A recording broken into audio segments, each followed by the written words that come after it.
Hola, bienvenidos a un nuevo Mates con Historia, espero que estén muy bien. Acá estamos estrenando nuevo formato, bueno, no hoy, pero el tercer Mates con Historia con este formato que ustedes ven. Estamos grabando de modo profesional en Conclusión TV. Mi agradecimiento nuevamente a la Asociación de Empleados de Comercio de Rosario por facilitarnos, ¿no? Y poner a disposición de Mates con Historia un equipo profesional que realmente es el que garantiza, desde el punto de vista humano y técnico, todo lo que ustedes ya han ido ponderando, ¿no? En los últimos Mates con Historia, la mejora en el sonido, la imagen, en fin, era algo que creo era una etapa a la que debíamos llegar, ¿sí? Conservando la esencia, acá está con el mate, los libros, el termo y la mateada, reflexionando sobre temas de historia. Volvemos a la historia de la Iglesia. Estaba en deuda, lo venía anunciando, tocar la cuestión del cristianismo oriental, ¿no? Lo que podríamos llamar hoy las iglesias ortodoxas, en fin, hay muchas denominaciones. Uno tiene la sensación, uno por formación católica, en un país católico como la Argentina, la formación que uno ha tenido ha sido la de una mirada como de un cristianismo lejano, que nos es ajeno, ¿no? Tiene su estilo litúrgico particular, los sacerdotes en los oficios religiosos visten de un modo que no es idéntico al de los católicos, una liturgia en griego. Yo lo asociaba hasta no hace mucho tiempo con las cúpulas de las iglesias ortodoxas rusas, tan características, ¿no? Y lo asociaba en general a la ortodoxia o al cristianismo oriental con naciones eslavas, ¿sí? Rusia, Bulgaria, Serbia, ¿no? También Grecia, partes de Turquía, en fin. Y la verdad es que me tuve que poner a estudiar un poco porque yo tenía muchos prejuicios, pero sobre todo un gran desconocimiento sobre este tema. Y como es parte de la historia de la Iglesia, hacemos un raconto, la coronación de Carlomagno como emperador del Sacro Imperio Romano, año 800, su reinado, en fin. Estamos transitando la llamada Edad Media, ¿no? Que dura 1000 años, entonces vamos a tratar de detenernos un poquito. No es el único Mates con Historia que le vamos a dedicar a la Iglesia en Oriente, es el primero, no puedo decir cuándo retomaremos, pero hago una aclaración de entrada. Voy a leer parte de la obra de un autor que yo ya he citado, Godofredo Kurt, un historiador de la historia de la Iglesia belga del siglo pasado, ¿no? Incluso escribió a fines del siglo XIX. Van a notar ustedes un estilo muy particularmente anti-ortodoxos, ¿sí? Es un estilo literario, yo voy a ir leyendo lo que dice Godofredo Kurt. Él escribía en una etapa histórica en la que había un enfrentamiento todavía muy marcado entre la Iglesia latina, occidental, que reconoce la supremacía del obispo de Roma, el Papa, jerárquica en términos doctrinarios y disciplinarios dentro de la misma Iglesia, y su antagonismo con las iglesias orientales, que en realidad surgen en lo que es Bizancio o Constantinopla. Allí tienen la imagen que nos acompaña hoy, hermosísima imagen. Eso supo ser la Basílica de Santa Sofía, ¿no? El edificio central que ustedes ven allí, esa cúpula, ¿no? Construida hacia el siglo, comenzada a construir en ese estilo tan particularmente bizantino, ¿no? Bizancio es la actual Estambul, dicho sea de paso. Con ese estilo, decía. Santa Sofía no es por una santa llamada Sofía, sino que su traducción sería Santa Sabiduría, porque era una iglesia erigida, muy influenciado por lo griego, ¿no? Por lo griego, ya vamos dando algunas pistas, ¿no? filosofía, es decir, el amor por la sabiduría, de ahí Santa Sofía, ¿sí? Una aclaración pertinente quizá. Los minaretes que ustedes ven a los costados, eso vino con posterioridad, cuando Constantinopla cae en poder de los turcos. Muchos años después, 1453, es la caída del Imperio Romano de Oriente. Y a partir de allí, toda esa zona estratégica, por cierto, que comunica Europa con Asia, pasa a estar bajo el control del pueblo turco, que era musulmán, y por eso se convierte durante siglos lo que había sido una basílica cristiana, ortodoxa, en una mezquita. Se secularizó el edificio durante el siglo XX y hasta hace poco, pero ahora, según he leído, ha vuelto a ser habilitada como una mezquita, ¿no? Estos son los vaivenes de la historia. Entonces, la Iglesia oriental y la Iglesia occidental empiezan a separarse porque nacen en el ámbito del Imperio Romano. Y cuando el Imperio Romano se divide en dos, hacia fines del siglo IV, ¿no? El Imperio Romano de Occidente, con capital en Roma, y el Imperio Romano de Oriente, con capital en Constantinopla, hoy Estambul. Claro, sucede un hecho político que ya hemos ido analizando, que es que poco tiempo después cae Roma. O sea, el Imperio Romano de Occidente cae, desaparece. Año 476. Entonces, el cristianismo en Occidente sigue una suerte distinta a la de Oriente. ¿Por qué? Porque la Iglesia pasa a ocupar una suerte de lugar, esto lo hemos estado analizando, cuando analizamos en el último Mates con Historia dedicado a la historia de la Iglesia, los estados pontificios, ¿no? Los estados papales, hoy reducidos a lo que es el Estado de la Ciudad del Vaticano. La Iglesia toma las riendas de un imperio que ya desapareció en el orden civil temporal, ¿no? Y toda esa puja en la conversión de los pueblos bárbaros, que van a ser el germen de las nuevas naciones occidentales, los francos, los godos, los visigodos, los lombardos, en fin, lo hemos ido analizando. En Oriente, el destino del imperio es distinto. El imperio se mantiene, aunque ya vamos a ver cómo lo describe Godofredo Kurt, con características muy particulares, ¿no? Y la iglesia, o las iglesias cristianas en ese territorio que aún permanece bajo la órbita imperial, bueno, sufre otro tipo de embates o desafíos, ¿no? Esto llega a un punto de ruptura 1054, año 1054, la excomunión recíproca, se excomulgan recíprocamente, es decir, dejan de estar en comunión el Papa, el Obispo de Roma, con el Patriarca de Constantinopla. Es el punto de quiebre, ¿no? De esta separación paulatina de estas dos ramas del cristianismo. Suceden hechos feos, tristes en nuestra historia. Por ejemplo, la Cuarta Cruzada, ya vamos a llegar a las cruzadas, me adelanto, ¿no? La Cuarta Cruzada no va a Tierra Santa, se desvía y va a saquear Constantinopla. La Cuarta Cruzada, la cruzada organizada por la Iglesia en Occidente para ir a recuperar los territorios sagrados de Tierra Santa, no va a Tierra Santa, se desvía y saquean durante 10 días Constantinopla, ¿no? Fruto de ese saqueo, por ejemplo, una fenomenal cuadriga, esos caballos hermosísimos que decoran hoy el frente de la Basílica o de la Catedral de San Marcos en Venecia, esos caballos, ¿no?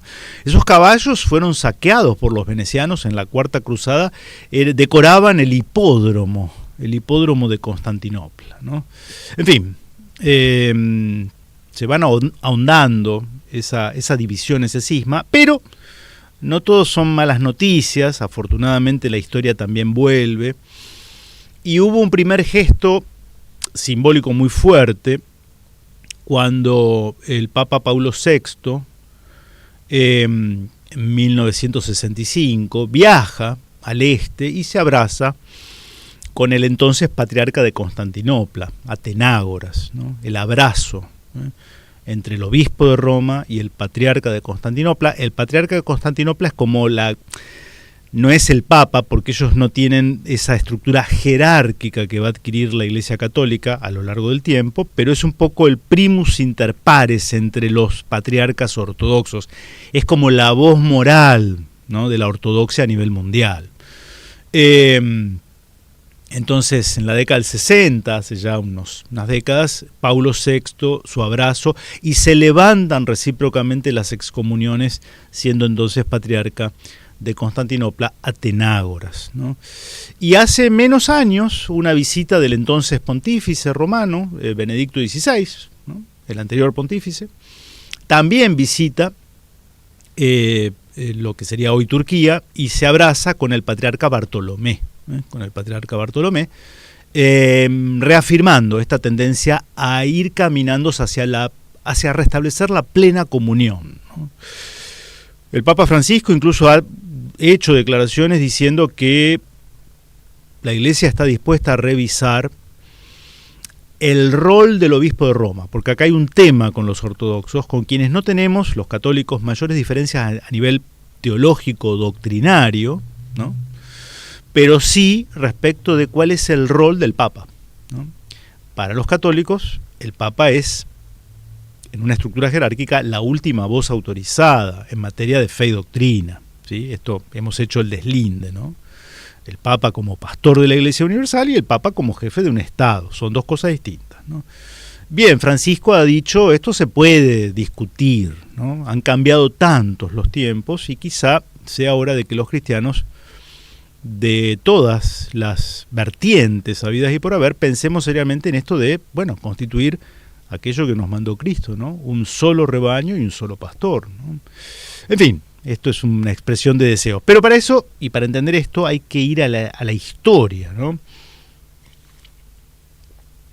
Porque uno podría también hacer una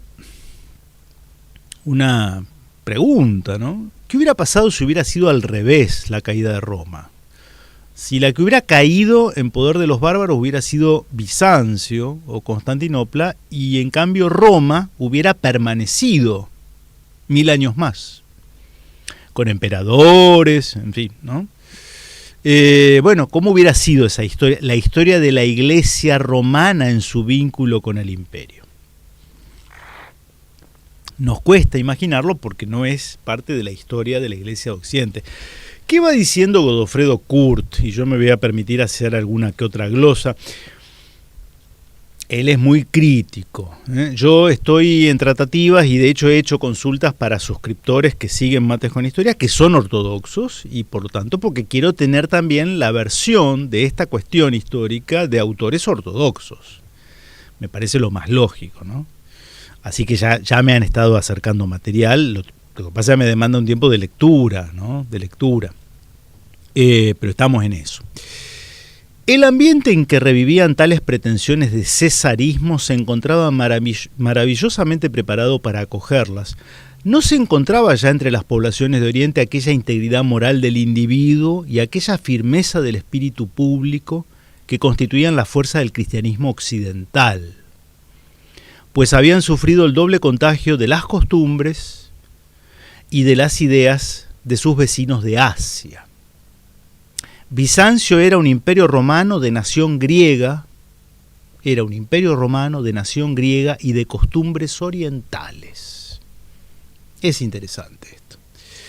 De hecho, de imperio romano le va a ir quedando cada vez menos, porque ya en el siglo VIII la lengua oficial del imperio romano de Oriente pasa a ser el griego, ¿no? Continúa Godofredo Kurt con su estilo tan particular, yo les voy avisando. Sin embargo, no se había logrado acabar con la Iglesia. Está hablando acá del vínculo de esos emperadores que siguen reinando en Oriente, ¿no? Que habían adoptado el cristianismo, pero el cristianismo estaba muy infiltrado de versiones heréticas, es decir, eran versiones que adulteraban el contenido de la fe y que se suponía que la Iglesia debía ser custodia de esa pureza doctrinal de la fe. Lo hemos analizado en Mates con Historia, lo que supuso, por ejemplo, la herejía del arrianismo, una de muchas, ¿no? Es decir, una versión que se alejaba en algún punto de la versión ortodoxa, ¿no? de la creencia, de la fe.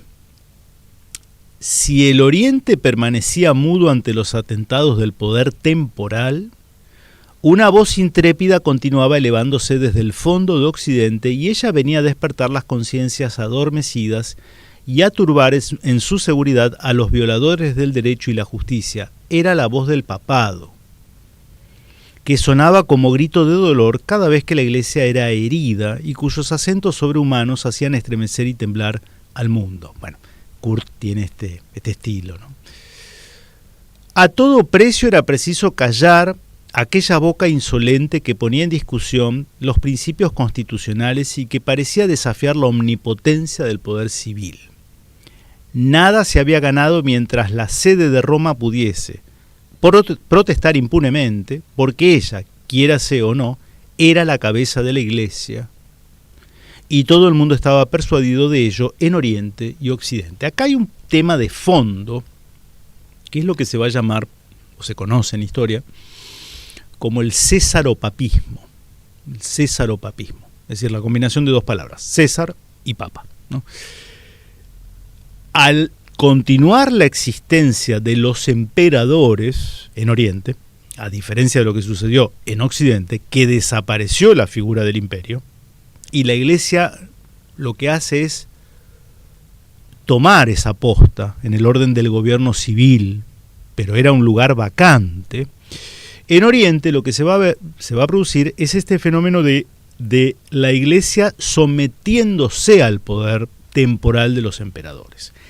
Eso va a estar presente también como desafío en la iglesia occidental durante buena parte de la Edad Media. Lo vamos a analizar más adelante. Eso va a estar también presente. Sobre todo cuando se produzca la creación, cuando ese Sacro Imperio Romano pase a ser Sacro Imperio Romano Germánico, con los emperadores de una familia de origen alemán, los Hohenstaufen. Pero en Oriente ese rasgo de entender a la iglesia como una suerte de brazo espiritual del poder estatal, Godofredo Kurt lo que dice es que esto estuvo presente desde el comienzo, porque los emperadores jamás desaparecieron de la escena pública de aquella parte oriental del imperio. En ese contexto, el que seguía predicando y era visto por los obispos de todas las comunidades católicas y cristianas del mundo como la voz última en referencias teológicas, morales e incluso alguna que otra política, era el Papa, el obispo de Roma. Entonces a esto es a lo que se refiere Kurt como diciendo esa voz que incomodaba a Bizancio. La lucha contra los papas vino a ser, por tanto, cuestión vital para los emperadores. Tal lucha fue larga, encarnizada y aún sangrienta. Todas las fuerzas de Oriente se lanzaron contra el papado. Cortesanos, sofistas y soldados se relevaron en vano en la tarea de reducirle a silencio. Fue preciso por fin recurrir al vergonzoso expediente de la tiranía en sus últimos extremos e invocar el oficio del verdugo. Muchos papas perecieron en la cárcel o en el destierro. Y el mundo cristiano vio en diversas ocasiones a su jefe espiritual arrastrado como vil malhechor a través del imperio. Lo analizamos en el Mates con Historia, en el que hablamos de los estados pontificios. En teoría, Italia era una región vasalla de los emperadores de Oriente, en teoría. Su poder de veto y su poder efectivo de su poder militar en Italia cada vez se iba reduciendo a su mínima expresión. Pero de hecho muchos emperadores mandaron emisarios con el fin de poner bajo arresto al obispo de Roma, ¿no? O sea, esto es cierto, esto ocurrió.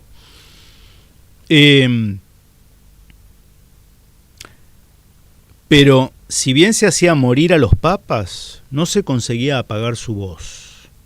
Una sola vez, engañado por artificiosas sugestiones de uno de los sofistas que ocuparon el trono patriarcal de Constantinopla, el vicario de Cristo creyó que era conveniente guardar silencio y cesó por un instante de hacer resonar la voz que los pueblos estaban acostumbrados a oír en todas las tempestades. causó esto un estupor cuya terrible impresión no se ha borrado en 12 siglos. La Iglesia entera censuró, poco después, en juicio solemne, la memoria del Papa Honorio, no por haber enseñado el error, sino por no haberlo denunciado o combatido como era su deber. Fíjense también cómo se tomaban las cosas vinculadas a la religión en otros tiempos, ¿no? En otros tiempos. Esto también nos tiene que llamar un poco a la reflexión. Lo hemos venido mencionando. El cristianismo en Occidente sufre también desde hace ya un tiempo, ¿no? Una disminución en cómo nos tomamos estas cuestiones, si nos lo tomamos en serio o no, ¿no? Bueno, antes era distinto, antes era muy distinto. Continúo con Godofredo Kurt. Me gusta a veces su estilo, es un poco, digamos, empalagoso por momentos, pero bueno. Por lo menos mientras llegaba el día del cataclismo final, se había realizado el ensueño secular del cesarismo bizantino. Los emperadores tenían ya su religión nacional, religión mutilada y sumisa, que nada tenía que rehusarles y que todo debía esperarlo de ellos. Está hablando de esta suerte de sumisión institucional del cristianismo a los emperadores, que nominalmente eran cristianos, pero dependiendo de las épocas se tomaban su profesión de fe con más seriedad o con menos seriedad. La esposa inmaculada de Cristo, la Iglesia, que conocía sus derechos y los defendía contra ellos hasta bajo la cuchilla de los verdugos, había sido reemplazada por una sirvienta que les permitía prodigarle sus impuras caricias y que les educaba esclavos. Su iglesia decapitada, trozo informe de un cuerpo lleno de vida en otro tiempo, no contenía ya nada de lo que anteriormente constituía la gloria y la fuerza de la sociedad cristiana. Es contundente, Godofredo Kurt, avisé que tiene este estilo y esta visión, quizá hoy un poco sesgada a nuestros ojos, ¿no?, de lo que se había convertido el cristianismo oriental. Por eso digo, más adelante tendremos que complementar esto con la visión de historiadores ortodoxos, ¿no? Lejos de vivificar al mundo, se sentía invadida gradualmente por el frío de la muerte, a la vez que el sentimiento de su libertad perdió aquel entusiasmo y aquella sed de proselitismo que nacían de su confianza en su misión divina. Vio agotarse en ella las fuentes fecundas del sacrificio y de la caridad, no produjo ya ni mártires, ni confesores, ni doctores, ni misioneros. Esto es un fenómeno que a veces uno, al observar lo que ha sido de aquellas ramas del cristianismo que se han escindido de Roma, de la Iglesia Católica, que en muchos casos terminan convirtiéndose en una iglesia nacional, ¿sí? Es un riesgo. Se rompe con Roma despotricando contra la tiranía del vicario de Cristo allí sentado, que en otros tiempos quizá algo de cierto hubo, pero la realidad es que después de esa suerte de emancipación del obispo de Roma, esas iglesias se han convertido en parte del aparato estatal. Esto ha pasado mucho en las iglesias luteranas, por ejemplo, que terminan siendo iglesias de Estado, en Holanda, Dinamarca, Suecia, Noruega, Inglaterra. ¿Y cuál ha sido el destino de esas confesiones cristianas separadas de Roma, convertidas en una iglesia nacional de Estado y en algunos casos asociados a una determinada etnia o a una determinada nación? Es decir, lo contrario a lo que significa el catolicismo, que alude a lo universal. Bueno, han quedado reducidas hoy a su mínima expresión. Ya esos templos ya están más vacíos que la Iglesia Católica y sus iglesias, ¿no? Entonces han sorteado de peor modo los embates de la modernidad y hoy diríamos de la posmodernidad. Muy al contrario, quedó impotente contra la invasión de las supersticiones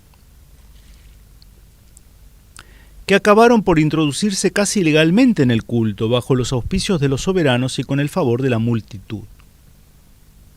En vez de dominar al mundo para civilizarlo, se dejaba dominar por él.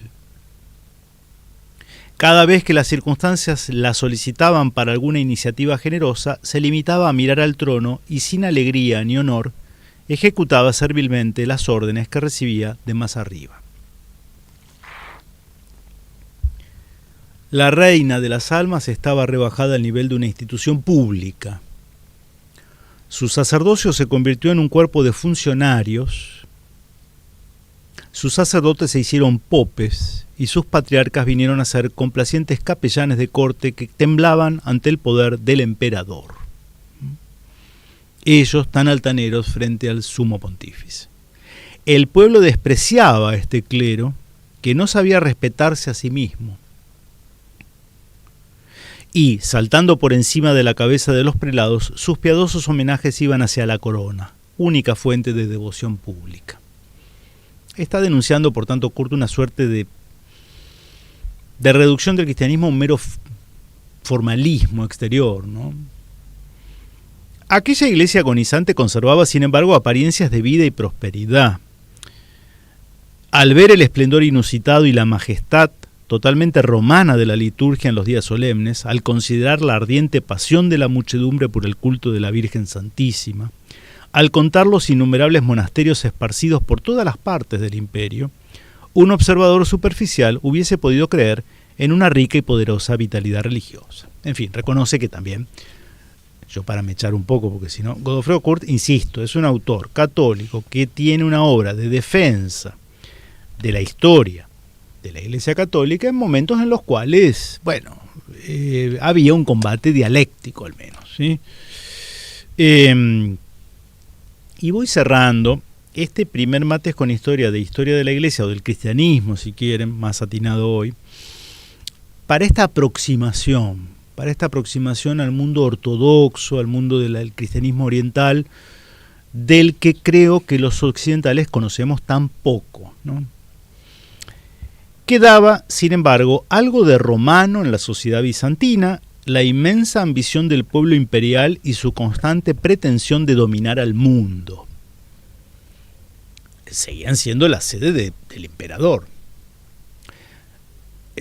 Esta aura, ¿no?, a la que remitía todo lo que señalaba Roma, que incluso lo hemos analizado, hasta los pueblos bárbaros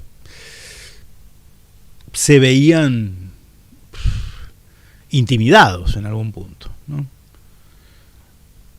por más que eran testigos ya de una Roma decadente. A pesar de bajar continuamente la pendiente de la decadencia y ver sus fronteras estrechándose por todas partes, no cesó de considerarse como la soberana legítima del universo, Bizancio, ¿no?, y de mecerse con el sueño de restablecer la autoridad romana en todas las provincias, de Oriente y de Occidente. Jamás sociedad alguna se obstinó tan ciegamente en empujar hacia atrás la corriente de la historia y en volver al género humano a las regiones muertas del pasado, dando la espalda al porvenir para sumirse en la contemplación de los esplendores de otro tiempo. Bizancio aparece como un anacronismo viviente en medio de los pueblos jóvenes que nacen alrededor de ella, todos con su ideal propio, marcha en sentido opuesto al de Europa y cree encontrar el camino de su salvación volviendo hacia atrás. Me permito matizar un poco, ¿no? Si no, los seguidores de Mates con Historia, que son ortodoxos, se van a desuscribir. Ténganme paciencia. La historia es muy compleja, ¿no?, sobre todo cuando la medimos por siglos o por milenios, en el caso del cristianismo. Digamos también que el Imperio Bizantino, con todos sus defectos, y los pueblos cristianos que bajo su amparo vivieron, van a ser también escudo de Europa, de la Europa occidental, frente a invasiones que procedían del Asia o de la península arábiga, ¿no? Eso también hay que decirlo, ¿no? Eso también hay que decirlo. Toda la actividad que pudo desplegar se agotó en perseguir una quimera engañosa. Justiniano, el más célebre de los emperadores bizantinos, parecía haber dejado a sus sucesores el santo y seña de esta política retrospectiva. Siguiéndola, lanzó tantos ejércitos contra Oriente y Occidente, derramó torrentes de sangre para reconquistar Italia y África, desembarcó en España y urdió intrigas hasta en el interior de Galia, de Francia. mientras los búlgaros venían a incendiar los arrabales de Constantinopla y los persas le arrebataban sus provincias asiáticas. Si después de él ha habido soberanos que se han distinguido en la historia de Bizancio, solo ha sido por el mayor o menor éxito con que se han convertido en instrumentos de esa política. Si hubiese dicho que aún los más indignos oían sobre el trono la voz de la antigüedad que les ordenaba reconquistar la herencia de los Césares. Para ellos el honor supremo consistía en defender contra toda esperanza fronteras siempre invadidas, o en conducir a los soldados de Bizancio, aunque solo fuese por un día, a puestos perdidos desde hacía siglos, pero en donde la gloria romana daba cita a su ambición patriótica. Y finalizo, por supuesto que si quieren, porque acá entroncamos con los bárbaros y Europa Occidental, yo les recomiendo la obra de Godofredo Kurt, es muy estudioso, con su estilo particular. Es que los dueños de Bizancio no eran los emperadores romanos y su título no significaba que eran los soberanos del mundo. ¿Se les podía acusar de ser ambiciosos o usurpadores cuando al intentar someter a las naciones bárbaras no hacían sino volver a llamar bajo su autoridad a países que en otro tiempo la habían reconocido? Este era su derecho y casi su deber. Una vez ceñida la corona, se transformaban por lo menos virtualmente en señores del universo y contraían la obligación de hacer respetar la autoridad universal que implicaba el título imperial. La gloria y el orgullo de Bizancio era estar, en virtud de un derecho de herencia que jamás se le había discutido, en posesión de aquel título sublime que no podía ser conferido más que por ella y que sólo podían llevar sus soberanos. Se comprende el estupor y la indignación con que se supo un día en Bizancio que un bárbaro, un simple rex, como se decía, más audaz que Alarico y que todos los conquistadores del siglo V, había osado, a despecho de las tradiciones más venerables, apoderarse de este título sacrosanto y profanar lo que había de más augusto a los ojos de un bizantino, la unidad imperial del mundo. Es verdad que este bárbaro se llamaba Carlomagno, pero ¿podía tener la pretensión de igualarse a los emperadores de Bizancio? Carlomagno, lo hemos analizado, su coronación como emperador del Sacro Imperio Romano en la noche de Navidad del año 800, por el Papa, en la Basílica de San Pedro en Roma.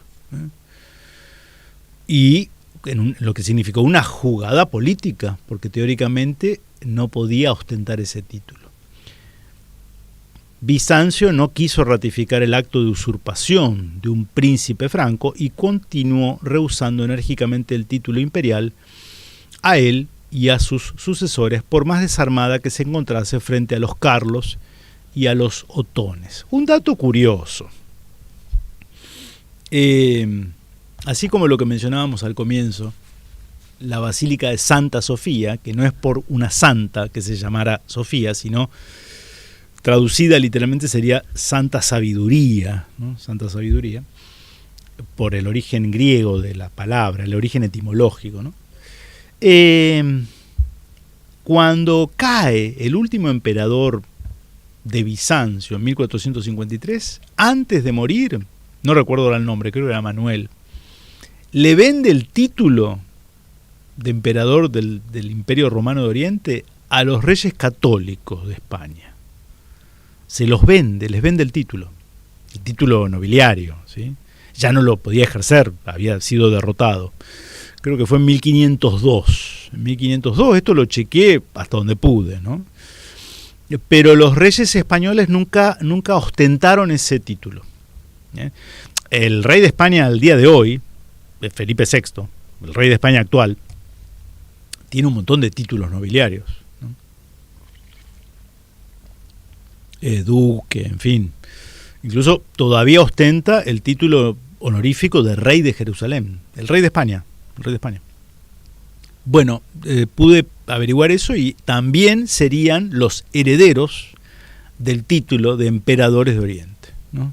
De emperadores de Oriente por adquisición onerosa, podríamos decir, en época de los reyes católicos, Isabel y Fernando. En fin, curiosidades de la historia. Era algo que yo debía tocar, admitiendo todas las falencias y todas las limitaciones que tengo para encarar este tema, pero me parece que es pertinente, porque si no, no entendemos la historia de esa otra rama del cristianismo, ¿no? Vamos a volver sobre esto, insisto, vamos a tratar de citar autores ortodoxos, historiadores ortodoxos que nos den otra perspectiva. Me parece enriquecedor hacerlo, ¿sí? Y estamos en tiempos, como decía al comienzo, en los cuales quizás sea hora de dejar atrás los agravios y replantearse un camino hacia la unidad, que es aquello que nunca debió perder el cristianismo, ¿no? Pero que las vicisitudes históricas han llevado a esta suerte de fragmentación, ¿no? En distintas comunidades o denominaciones. En fin, espero que les haya parecido interesante, les agradezco los comentarios, los pedidos, las sugerencias. Ténganos paciencia, tratamos de tomar nota de todos los temas históricos que ustedes nos tiran en los comentarios. A veces no damos abasto, tratamos de seguir un orden cronológico y vamos a tratar de incluir la mayor cantidad que nos sea posible, pero con las limitaciones horarias que impone este formato, ¿sí? Les dejo un saludo, que estén bien. Nos vemos la próxima si Dios quiere.